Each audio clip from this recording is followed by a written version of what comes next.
నమస్తే, welcome to special debate. నేను Monica. వర్షాకాలం వస్తే చాలు సిటీ ప్రజలకు ఒక్కటే భయం, ఎక్కడ మ్యాన్ హోల్ ఉందోనన్న టెన్షన్. అనుక్షణం నగరవాసులు హైరాణ పడుతున్నారు. తాజాగా తెలంగాణ రాజధాని హైదరాబాద్లో విషాదం చోటు చేసుకుంది. మియాపూర్లో తెరిచి ఉన్న ఓపెన్ నాలాలో పడి ఓ వ్యక్తి గల్లంతయ్యాడు.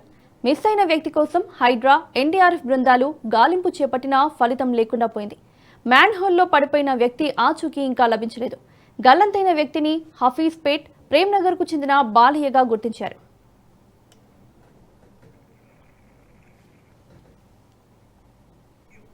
కొద్ది రోజులుగా వర్షాలు ఉంటాయని వాతావరణ శాఖ హెచ్చరించింది. అయితే గత అనుభవాల నుంచి బాలయ్య ఏ పాఠాలు నేర్చుకున్నట్లు కనిపించడం లేదు. అనేక చోట్ల నాలా పూడికతీత పనులు ఇప్పటికీ సగం కూడా పూర్తి కాలేదు. గ్రేటర్ హైదరాబాద్లో మున్సిపల్ అధికారుల నిర్లక్ష్యం పరాకాష్ఠకు చేరింది. జూలై 28న సాయంత్రం 5 గంటల సమయంలో వైశాలినగర్లో ఉంటున్న తన కూతురింటికి నడుచుకుంటూ వెళ్తున్న బాలయ్య వైశాలినగర్ రైల్వే బ్రిడ్జ్ వద్ద పాత పైప్ లైన్లో జారిపడి గల్లంతయ్యాడు. మరమ్మత్తు పనులు జరుగుతున్న చోట కనీసం హెచ్చరిక బోర్డులు కూడా ఏర్పాటు చేయలేదు. కాంట్రాక్టర్ నిర్లక్ష్యం వల్ల నాలాలో పడి బాలయ్య గల్లంతయ్యాడన్నది ఆయన కుటుంబ సభ్యుల ఆరోపణ. పనులు జరుగుతున్న ప్రాంతంలో భద్రతా ప్రమాణాలు పాటించి ఉంటే ప్రమాదం తప్పేదంటున్నారు. బాధ్యులపై కఠిన చర్యలు తీసుకోవాలని డిమాండ్ చేస్తున్నారు.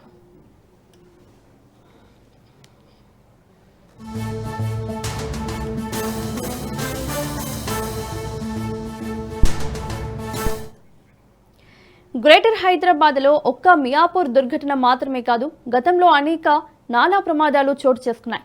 2025 ఏడాదిలో సూరారంలో మురుగు కాలువలో పడి పద్మారావు అనే వ్యక్తి చనిపోయాడు. 2024 ఏడాదిలో బేగంపేటలో వాగులో కొట్టుకుపోయి చంద్రపాండవ, మనోజ్ దాస్ అనే 2 కార్మికులు మృతి చెందారు. 2023లో సికింద్రాబాద్ కాలాసిగూడలో 9 ఏళ్ల మౌనిక, జూబ్లీహిల్స్లో 4 ఏళ్ల వివేక్, ప్రగతినగర్లో 4 ఏళ్ల మిథున్ రెడ్డి నాలాలో పడి చనిపోయారు. 2021లో బోరబండకు చెందిన 8 ఏళ్ల ఆనంద సాయి, మణికొండలో software engineer Rajinikanth, LB Nagar zone Padmavati కాలనీలో మ్యాన్ హోల్ శుభ్రం చేయడానికి దిగిన 2 కార్మికులు ఊపిరాడక మృతి చెందారు. 2020 ఏడాదిలో నేరేడ్మెట్లో 12 ఏళ్ల సుమేధ, గడ్డి అన్నారంలో 80 ఏళ్ల సరోజ ప్రమాదవశాత్తు నాలాలో పడి ప్రాణాలు కోల్పోయారు. 2019 ఏడాదిలో చైతన్యపురిలో రోడ్డుపై వెళ్తున్న పూజారులు నాలాలో జారిపడిన ఘటనలో ఒకరు ప్రాణాలు కోల్పోయారు. ఏటా ప్రాణాలు పోతున్నా పాలకులు మాత్రం పట్టించుకోవడం లేదంటూ ఆగ్రహం వ్యక్తం చేస్తున్నారు స్థానికులు.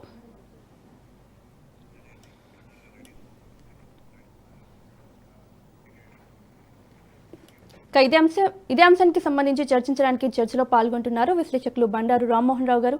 నమస్తే సార్.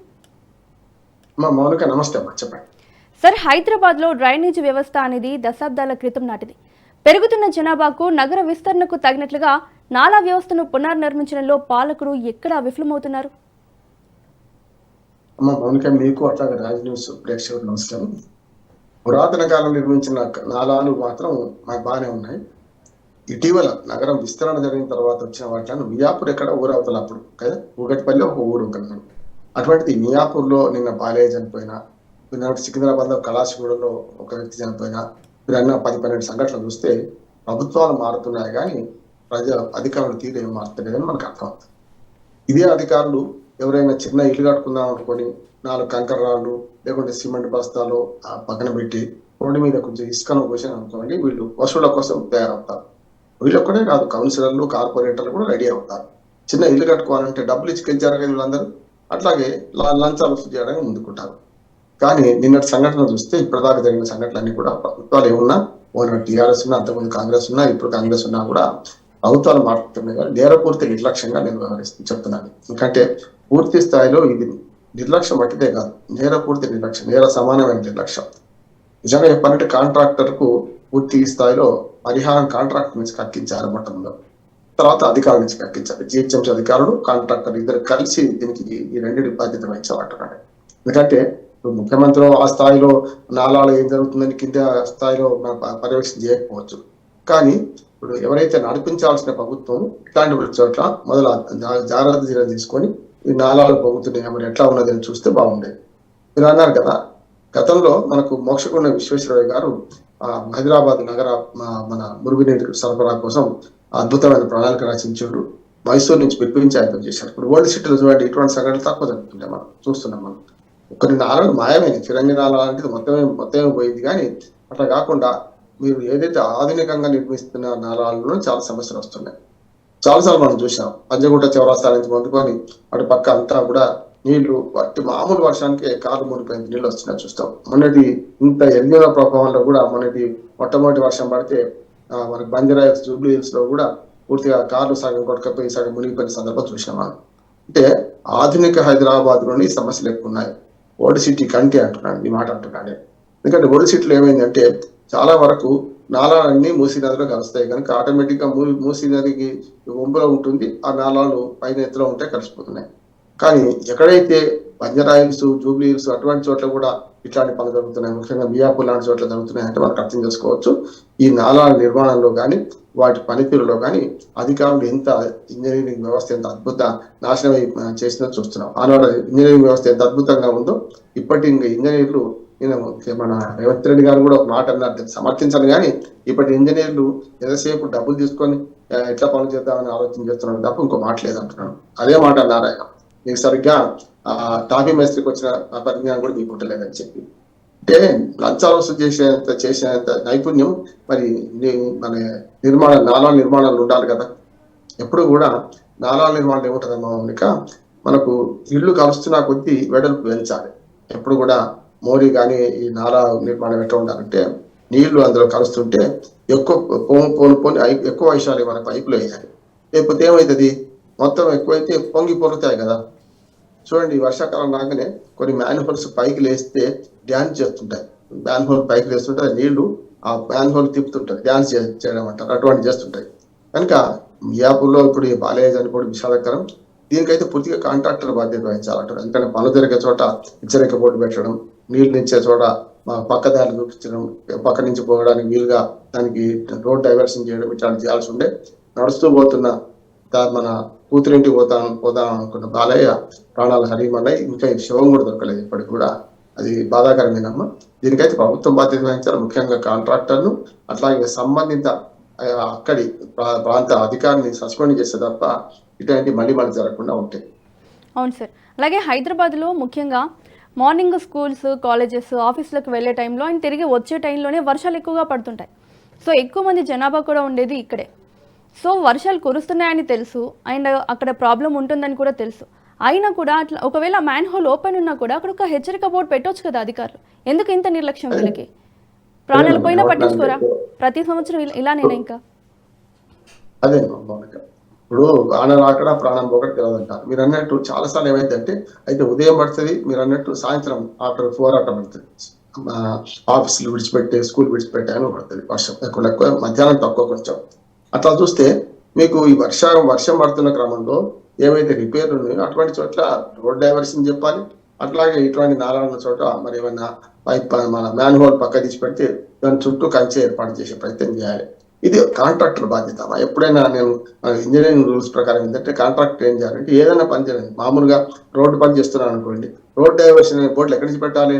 కనీసం 100 మీటర్ల దూరం నుంచి రోడ్ డైవర్షన్ అని చెప్పాలి. లేకపోతే రాత్రిపూట వచ్చేసి బ్రిడ్జింగ్ మీదకి వెళ్ళి పడే సందర్భాలు ఉన్నాయి కదా. నిర్మాణం అవుతున్న బ్రిడ్జిల మీదకి వెళ్ళి లారీలు పడి కార్లు పడి చనిపోయిన సంఘటనలు చాలా ఉన్నాయి రాష్ట్రంలో కూడా. ఎందుకంటే ఫస్ట్ ఇంజనీరింగ్ రూల్స్ ప్రకారం అయితే రోడ్డు పని కానీ నాలా పని కానీ ఏదైనా చేస్తున్నప్పుడు కనీస హెచ్చరిక బోర్డులు ఒక 100 మీటర్ల దూరం నుంచి పెట్టడం, అట్లాగే రోడ్ డైవర్షన్ కోసం అవసరమైన ఏర్పాట్లు చేయడం ఇవన్నీ చేయాల్సి ఉన్నది. అందుకని చెప్పాను లంచాల మీద ఉన్న ఆసక్తి అధికారులకు కానీ ఈ వీళ్ళకి కానీ ఈ ప్రజల ప్రాణాల మీద లేదంటున్నాను. ఇంకొకటి ఏంటంటే వర్షాకాలం వస్తుంది అనుకున్నప్పుడే ఇటువంటి రిపేర్లు ఎండాకాలంలో పూర్తి చేసుకోవాలి. ఎట్లా అంటే దీపం ఉన్నప్పుడు ఇల్లు చక్క పెట్టుకోవాలి, కానీ వర్షాలు వచ్చిన తర్వాత ఏం జరుగుతుందో చూసుకుంటూ కూర్చుంటే లాభం లేదు. జరిగింది అదే కదా. ఇప్పుడు బాలయ్య అనిపోయిందంటే అసలు ఈ సంవత్సరం వర్షాలే లేకుండా పోయింది. పడ్డే 4 వర్షాలు కూడా వర్షాలకి పడ్డాయి హైదరాబాద్లో. అటువంటిది ముందెందుకు చేయలేదు ఈ పని అనే మాట వస్తుంది. ఒకటి పోనీ మనకు మార్చ్ ఎండింగ్ బిల్లులు అయిపోతాయి. ఇప్పుడైతే రేపు పొద్దున మళ్ళీ కొత్త ఆర్థిక సంవత్సరం మొదలవుతుంది కాదు కదా. ఎప్పుడు ఆర్థిక సంవత్సరం మొదలైతే 2 నెలలు 3 నెలలు గడిచింది. ఇప్పుడు ఇటువంటి అప్పుడు బిల్లు అయిపోద్దనే మా బాధ లేదు, ఏం లేదు. మొదలే చేస్తుంటే అయిపోయేది కదా. కనుక పని మొదలు పెట్టడంలో తప్పు జరిగింది. వర్షాకాలంలో చాలా వరకు అంతకు ముందే పనులు చేసుకోవాలి, కానీ వర్షాకాలంలో పనులు మొదలు పెడితే చిందరమందరూ చిత్తరే ఉంటుంది అంటారు. నేను హైదరాబాద్ ఒక 20 కిలోమీటర్లు ప్రయాణం చేస్తే ఇటు పక్కన మనకు దూలపల్లి ఆ ప్రాంతంలో అయితే అసలు నువ్వు ఇప్పుడు రిపేర్ చేస్తున్నారు అనుకోండి, అసలు ఇప్పటిదాకా ఎందుకు చేయలేదు అంటే కేవలం అధికారుల అలసత్వం, ఈ కాంట్రాక్టర్ల అవకాశవాదం ఈ 2 కలిసి వస్తున్నాయి. కాంట్రాక్టర్ల దగ్గర కమిషన్ తీసుకున్న అంత ఆసక్తి వాళ్ళ కాంట్రాక్ట్ సరిగ్గా పనిచేస్తున్నా లేదా చూడని పరిస్థితి ఉన్నదనిపిస్తుంది. ఇంకో మాట చెప్పాలన్నా, నువ్వు అధికారులు ఏమైందంటే పని జరుగుతున్నప్పుడు అక్కడ పర్యవేక్షణ ఉంటే కాంట్రాక్టర్ ఏం చేస్తున్నా తెలిసేది అంటున్నాను. ఏమవుతుందంటే కౌన్సిలర్లు, కార్పొరేటర్ కానీ ఇప్పుడైతే జిహెచ్ఎంసీ పాలకవర్గమే లేదు, అయిపోయింది. ఇప్పుడు 6 నెలలు అయిపోయింది, ఇప్పటి వరకు మళ్ళీ ఎన్నికలు జరగలేదు కనుక పాలకవర్గం లేదు.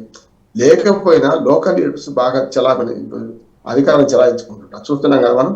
అధికారులతో కలిసి నేను చెప్పినట్టు ఎవరైనా ఇల్లు కట్టుకుందామని కంకరో ఇసుకో రోడ్డు మీద వస్తే వాళ్ళ దగ్గర వసూలు చేయడం. ఇప్పుడు అయితే హైదరాబాద్ అయితే రియల్ ఎస్టేట్ వ్యాపారంలో ఆ వ్యాపారాలందరూ మొత్తుకునేది ఏంటంటే, ఇప్పుడు స్క్వేర్ ఫీట్ గతంలో బీఆర్ఎస్ ప్రభుత్వం ఉన్నప్పుడు వసూలు చేశారు. 100-150 ఉంటే ఇప్పుడు 250కి వచ్చింది సార్. మేము అమ్మేది అదనంగా అంటే 5,000 స్క్వేర్ ఫీట్ ఉంది అనుకోండి, ఆ 250 కలుపుకొని 5,250 రూపాయలకి అమ్మాల్సి వస్తుంది. లంచాల బాగా పడలే కానీ కాంట్రాక్టర్లను రియల్ ఎస్టేట్ వ్యాపారాన్ని ముట్టుకుంటున్నారు. చూస్తున్నాం. అంటే ఈ వసూళ్ల మీద ఉన్నంత శ్రద్ధ ప్రజల ప్రాణాల మీద ఎందుకు లేదు అనే మాట వస్తుంది కనుక ఇప్పటికైనా సరే, నిన్న మొన్న బాలయ్య మృతి దాన్ని చేసుకొని ఇప్పటికైనా శవం దొరకలేదు. డిజాస్టర్ మేనేజ్మెంట్ కూడా బాధ్యత అంటున్నాం. డిజాస్టర్ మేనేజ్మెంట్ ఏంటంటే కనీసం చనిపోయి 2 రోజులు అవుతున్నా కూడా 45 గంటలు గడుస్తున్నా కూడా ఇంకా ఆచి కనుక్కోలేకపోయాం. అంటే మ్యాపింగ్ సరిగ్గా లేదమ్మా. యాక్చువల్గా టౌన్ ప్లానింగ్ ఏముంటుందంటే నాలా పైపు కడిచిపోతుంది, అట్లాగే మంచినీళ్ళ పైపు కడిచిపోతుంది, కరెంటు లైన్ కడిచిపోతుంది, ఒక్కోసారి అండర్ గ్రౌండ్ కేబుల్ కూడా ఉండొచ్చు కదా.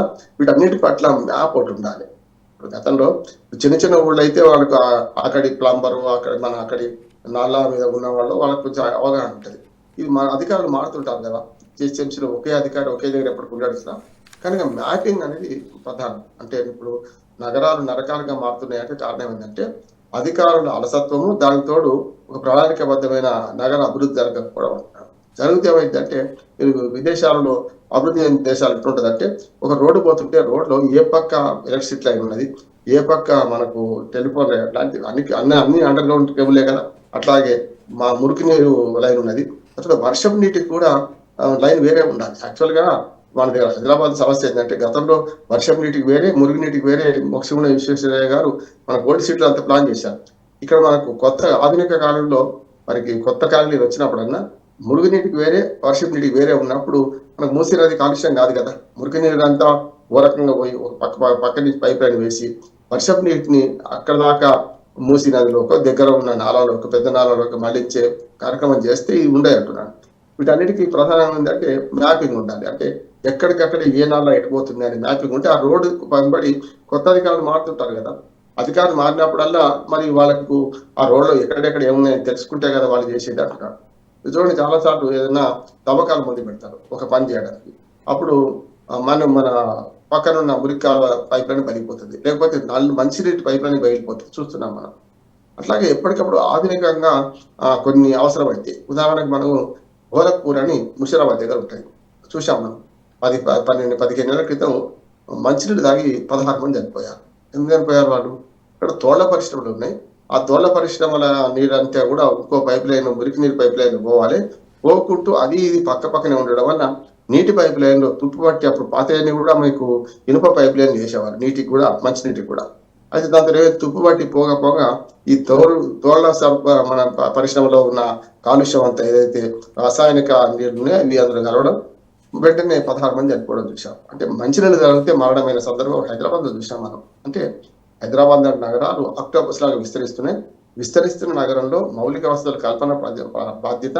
అట్లాగే డబ్బులు వసూలు చేసుకుంటున్నారు కదా. ఏదైనా కాలనీ మొదలైంది అనుకోండి, డెవలప్మెంట్ ఛార్జీల కింద అన్ని వసూలు చేస్తున్నారు కదా. వసూలు చేసిన పనులు చేయాలని బాధ్యత వాళ్ళకు ఉన్నది కదా. రెయిన్ వాటర్ ఏదో మన క్యూరింగ్ ఉందో, రెయిన్ వాటర్ ని మన జాగ్రత్త చేసేది ఉందో ఆ స్కీమ్ మన దగ్గర ఉన్నది. దానిలో చాలా వరకు ఈ అపార్ట్మెంట్ వాసుల దగ్గర డబ్బులు వసూలు చేస్తున్నారు. దాన్ని మరి రెయిన్ వాటర్ హార్వెస్ట్ కోసం చెప్పి ఏం చేయాల్సి ఉందంటే దానిలో పూర్తి స్థాయిలో ఇంకుడు గుంతల నిర్మాణం కూడా జిహెచ్ఎంసీ చేయాలి.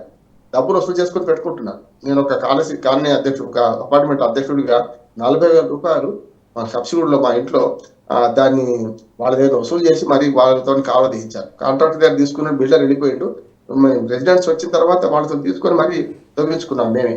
ఈ వాటికి కూడా మాకు ఓవర్లో ఇప్పటి వరకు 15 ఏళ్ళుగా ఒక్కనాడు కూడా మాకు నీటి కరువు రాలేదు. అంటే మనం పౌరుల బాధ్యత కూడా ఉంది అంటున్నాం. ఉద్దేశం మన ఇంటి ముందర కాలువ తీస్తుంటారు, మన ఇంటి ముందు మ్యాన్ హోల్ తీస్తుంటారు. మనం కూడా కొంచెం జాగ్రత్త చెప్పాల్సిన కాంట్రాక్టర్ బెదిరి అవసరమైతే కోప్పడి కూడా కాంట్రాక్టర్తో అక్కడ బోర్డు పెట్టించాల్సిన బాధ్యత ఆయా మన నగరవాసులు కూడా అంటారు. కాలనీ ఆఫ్ వెల్ఫేర్ అసోసియేషన్ ఏం చేస్తున్నాయి? మన బాధ్యత లేదా? అధికారులను మన కాంట్రాక్టర్ తిడుతున్నాం. మన బాధ్యత ఏంటి? అది మియాపూర్లో ప్రజలు ఉంటే లేరా? వాళ్ళందరూ పశువులు అయితే కాదు కదా, వాళ్ళు చేయాల్సిన బాధ్యత కదా, వాళ్ళు కూడా నడుస్తారు కదా. ఎక్కడ ఉన్న బాధ ఏంటి తెలియకపోవచ్చు, కానీ మరి మనకే తెలుసు కదా, పక్కనే ఉన్న ఎదురుగా ఇంటి ముందున్న మన నాలా రేపు పొద్దున ప్రమాదకరంగా ఉంటుంది, మన పిల్లలు కూడా చచ్చిపోవచ్చు కదా. అందుకనే పౌరుల బాధ్యత కూడా మనకెందుకులే అనే ఒక నిరాసక్తత, నిర్లిప్తత కూడా దీనివల్ల నష్టం జరుగుతుంది. Yes sir. సో అలాగే ప్రతి ఏటా నాలా పూడికతీత కోసం అలాగే ప్రక్షాళన కోసం ప్రభుత్వం కోట్ల రూపాయలు కేటాయిస్తున్నామని చెబుతోంది. మనం చూస్తున్నాం గ్రౌండ్ లెవెల్లో అయితే పనులు జరగట్లేదు. మరి ఈ కోట్ల రూపాయలు కేటాయిస్తుంది కదా ప్రభుత్వం, మరి డబ్బులన్నీ ఎటుపోతున్నాయి?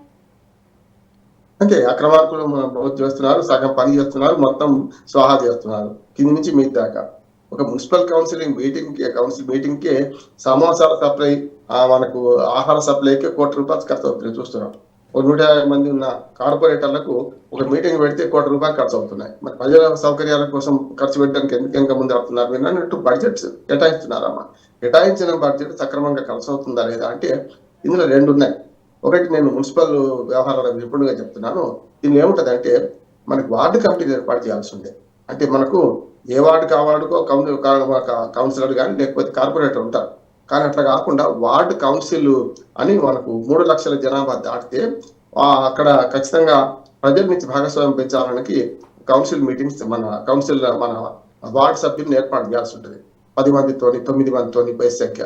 ఇప్పటి వరకు చేస్తేనేమో అధికార పార్టీ ఎవరుంటే వాళ్ళ అనునాయాలు పెట్టుకుంటున్నారు, లేకపోతే ఆ కార్పొరేటరో లేక కౌన్సిలర్ బంధువులు వాళ్ళు పెట్టుకుంటున్నారు. అట్లుండాలని వీలేదు. కనుక ఈ కమిటీలు ఉన్నాయనుకోండి, అప్పుడు కొంచెం పౌర సమాజం భాగస్వామ్యం ఉంటుండే. ఇప్పుడు ఆ కమిటీలు లేవు కదా. 73, 74 రాజ్యాంగ సవరణలో 73వ రాజ్యాంగ సవరణ ఏమో పంచాయతీలకు, 74వ రాజ్యాంగ సవరణలో స్పష్టంగా రాసిండ్రు 3 లక్షల జనాభా దాటిన మనకి మన ఔటర్ రింగ్ రోడ్ లోపల అయితే 130 కోట్ల మంది ఉన్నారు కదా, మన 1,30,00,000 మంది ఉన్నారు మన దగ్గర. అటువంటిది 3 లక్షల జనాభా దాటితేనే మీరు వార్డు కమిటీలు ఏమన్నారు కదా, మరి హైదరాబాద్ నిలిగేయలేదు. గతంలో మున్సిపల్ కౌన్సిల్ ఉన్నప్పుడు కూడా ఒకసారి వేస్తే దానిలో కూడా ఆశ్రిత పక్షపాతం, తాము వాళ్ళని వేసుకోవడం, ప్రశ్నించేవాడని అందులో అసలు ఉంచకపోవడం అంటున్నాడు. అందులో కోటాగా ఎవరిని పెట్టాలంటే మనకు ఏదైతే కాలనీ అసోసియేషన్ సభ్యులను, అట్లాగే అపార్ట్మెంట్ వెల్ఫేర్ సొసైటీస్ ఉంటాయి, వాళ్ళని పెట్టాలి. అప్పుడు ఏమైతే నిజమైన పౌర సమాజం అక్కడికి వస్తాయి. అసలు వాళ్ళకి ఏమి సంబంధం లేదు. ఆ కార్పొరేటర్ కౌన్సిలర్కి సంబంధించిన బంధువులను లేకుండా వాళ్ళ పార్టీ కార్యకర్తలను వేసుకుంటే వాళ్ళు జీహూజర్ అంటారు కదా. అందుకని ప్రజల భాగస్వామ్యం పెంచడానికి వార్డు కమిటీలు వేయాల్సిన అవసరం ఉన్నది. అది వేయకపోవడం చట్టబద్ధంగా రాజ్యాంగబద్ధంగా నేరం కూడా అంటున్నారు. దాన్ని ఎవరు చేయాలి? జిహెచ్ఎంసీ కమిషనర్ వీళ్ళు చేయాల్సిన అవసరం. ఇప్పుడు ప్రజాప్రతినిధులు ఎవరు లేరు. ఇప్పుడు ఏం చేయాలి మరి? కనీసం మనకు అక్కడ కాలనీ అసోసియేషన్ వాళ్ళు సంప్రదించి ఇక్కడ నాలా తీస్తున్నాం, దీనివల్ల డైవర్షన్ ఉంది, ఇక్కడ ప్రమాదం ఉన్నది అని హెచ్చరిక బోర్డులు పెట్టించాల్సిన బాధ్యత ప్రజల అధికారులకు కాంట్రాక్ట్కి ఎంత ఉందో అక్కడి దగ్గర సమాజానికి ఉంది అంటున్నాను. అంటే వాళ్ళు ఎక్కడి పని చేస్తున్నారు, ఎవరు చేస్తున్నారు, ఎంత చేస్తున్నారని అవసరమే లేకుండా పోయింది కదా.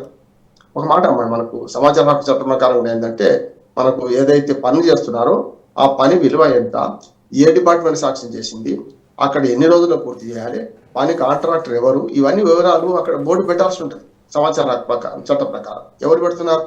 పెడితే వాదన చేయొచ్చు కదా. కనీసం చూసేవాడు కనీసం ఇది జరుగుతుంది, ఇక ప్రామాణికంగా జరుగుతులే పని అని కారణం ఫిర్యాదు చేయడానికి వీలు ఉంటుంది కదా. అందుకని పౌర సమాజం కూడా పట్టించుకోవాలంటున్నాను.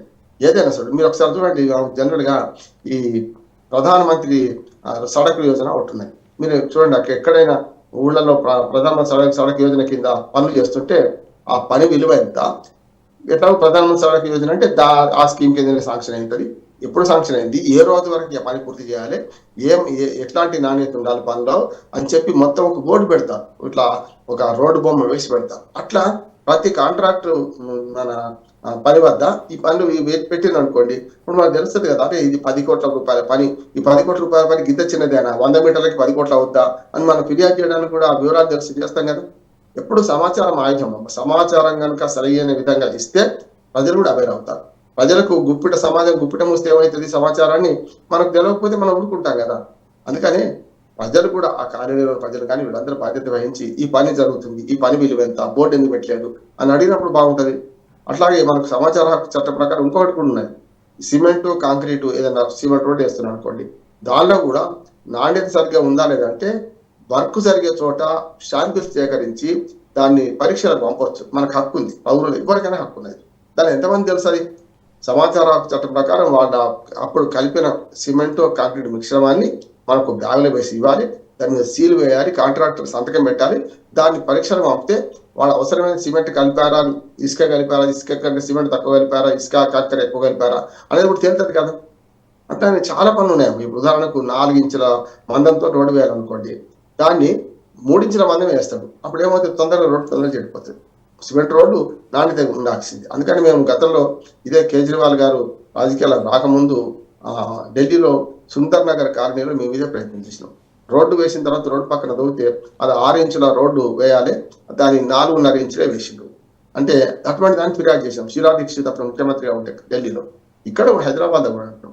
ఎందుకు గుంటూరులో కూడా వావిల క్షేత్రం నుంచి ఒక రోడ్ ఉంటుంది. ఇప్పటికీ అది దాని పేరు లోక్సత్తా రోడ్ అంటారు. ఎందుకంటే మేము కాంట్రాక్టర్ను బతిమిలాడి మేము పర్యవేక్షణలు వేయమంటే బ్రహ్మాండంగా వేసిండు. ఆయన ఒకటే అన్నాడు, మేము మామూలుగా ఇప్పుడు కాంట్రాక్ట్ తీసుకునే రోడ్లో 20% మిగులుతుంది సార్, కానీ మేము 20% తక్కువ మెటీరియల్ కలుపుతాం చేస్తాం, దానివల్ల ఏమైందంటే 20% లంచాలకు పోతుంది అన్నారు. స్పష్టంగా కాంట్రాక్టర్ చెప్తున్నారు, ఎవరి కష్టాలు వాళ్ళకు ఉన్నాయి. కనుక మీరు అన్న నాలా రిపేర్లో కూడా ఇవన్నీ కష్టాలు ఉన్నాయి అంటున్నారు. ఆయన సత్యనారాయణ గారు అని మన కూకటిపల్లి హౌసింగ్ బోర్డులో ఉంటారు. ఆయన ఇదే పని మీ ఫోటోలు పంపుతాను చాలా అద్భుతంగా నారాలో దిగి మరి పరిశోధనలు చేసి ఒక వ్యాసం రాసింది. ఆయన ఏమంటే ఇట్లా ఇక్కడ లోపాలు జరుగుతున్నాయి, అధికారులు నిమ్మకు నీరెత్తినట్టు ఉంటున్నారని. పౌర సమాజాన్ని అస్సలు పట్టించుకోకపోవడం వల్ల వచ్చిన సమస్య ఇది. పౌర సమాజం కూడా ఇటువంటి పనులు పట్టించుకోకపోవడం ఇంకా సమస్య పెరుగుతుంది అంటున్నారు. ఇంకొక మాట చెప్పి ముగిస్తాను. ఆలోచన అనే ఒక ప్రజా ఆలోచన వేదిక అని ఒక సంస్థ ఉన్నది. ఉప్పల గోపాల మొన్ననే మరణించారు ఆయన. ఆయన కూడా కూకటిపల్లి హౌసింగ్ బోర్డులో పార్కు స్థలం కబ్జా అయితే గట్టిగా కాపాడిండ్రు. మన పౌరులు కొనుక్కోకపోతే ఎట్లా సాధ్యమైంది అంటున్నాను.